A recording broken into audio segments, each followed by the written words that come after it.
मैं हूं रामगोपाल धनगर और आप देख रहे हैं धनगर शक्ति न्यूज पर आज के मुख्य समाचार मेरे साथ। आइए चलिए मेरे साथ डालते हैं आज की खबरों पर एक नजर। मुख्यमंत्री योगी आदित्यनाथ मंगलवार को दिल्ली जाएंगे। वहां प्रधानमंत्री नरेंद्र मोदी से मुलाकात कर उन्हें अयोध्या में श्री राम मंदिर के उद्घाटन के लिए आमंत्रित कर सकते हैं। इसके अलावा उनसे अन्य योजनाओं पर भी विमर्श करेंगे। बताया जा रहा है कि अटल आवासीय विद्यालयों के शुभारंभ के लिए वह प्रधानमंत्री मोदी से अनुरोध कर सकते हैं। गौरतलब है कि अयोध्या में राम मंदिर का निर्माण बहुत तेजी से चल रहा है। होटल का कार्य लगभग पूरा होने को है।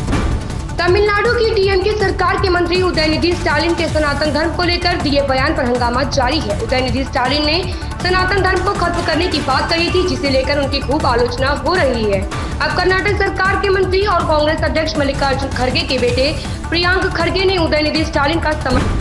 मुख्यमंत्री योगी आदित्यनाथ ने कहा कि अब प्रदेश में पारदर्शी और निष्पक्ष तरीके से सरकारी नौकरियों में भर्ती होती है।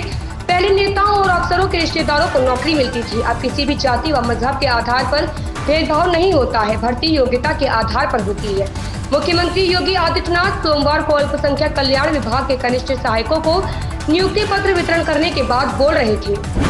राजद के राष्ट्रीय अध्यक्ष लालू प्रसाद इन दिनों मंदिर में पूजा अर्चना करते दिख रहे हैं। पहले गोपालगंज के थावे स्थित मंदिर गए, फिर मुंबई में भी मंदिर जाकर पूजा अर्चना की। सोमवार सुबह अचानक वह सोनपुर के हरिहर नाथ मंदिर पहुंच गए। उनके साथ पूर्व मुख्यमंत्री राबड़ी देवी भी थी। मंदिर में पंडितों के सामने विधि विधान से लालू राबड़ी पूजा अर्चना करके दिखे। महादेव पर दूध का अभिषेक करते हुए लालू प्रसाद दिखे।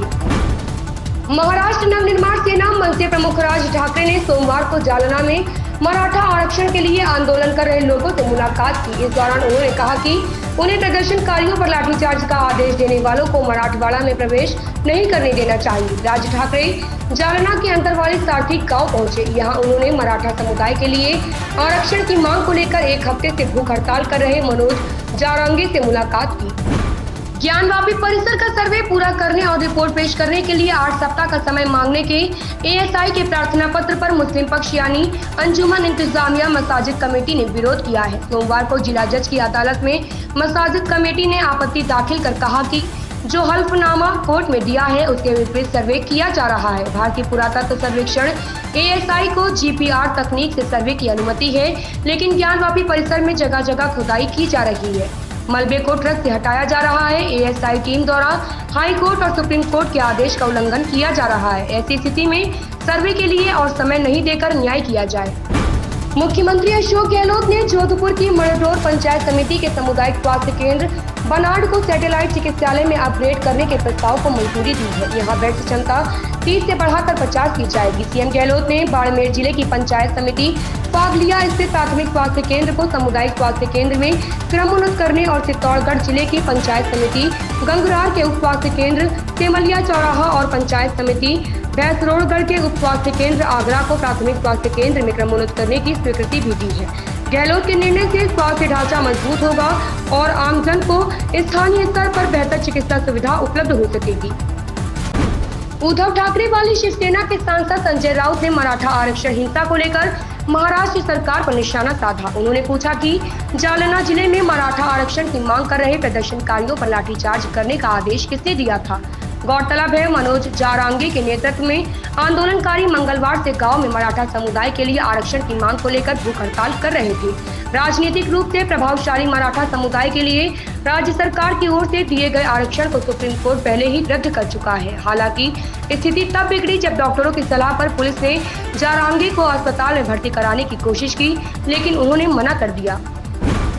पेटीएम के संस्थापक और सीईओ विजय शेखर शर्मा की कंपनी में हिस्सेदारी बढ़ गई है। चाइनीज निवेश वाली कंपनी एंटीफिन की ओर से हिस्सेदारी बेचने के बाद पेटीएम में विजय शेखर शर्मा की हिस्सेदारी में इजाफा हुआ है। इसके साथ ही शर्मा पेटीएम में इकलौते एसबीओ यानी सिग्निफिकेंट बेनिफिशियल ओनर बन गए हैं। पेटीएम की पृथक कंपनी 197 कम्युनिकेशन में एंटीफिन की हिस्सेदारी 23.79% से घटकर अब महज 9.9% रह गई है। कुछ हफ्ते पहले तक चीन की निवेश कंपनी एंटीफिन के पास पेटीएम में 23.79% हिस्सेदारी थी। बॉलीवुड में कुछ फिल्में ऐसी होती हैं जो रिलीज के साथ ही दर्शकों के दिलों पर छा जाती हैं। इसी लिस्ट में फुकरे आती है। इस फिल्म के 2 पार्ट आ चुके हैं और दर्शकों को इस फिल्म के तीसरे पार्ट का बेसब्री से इंतजार है।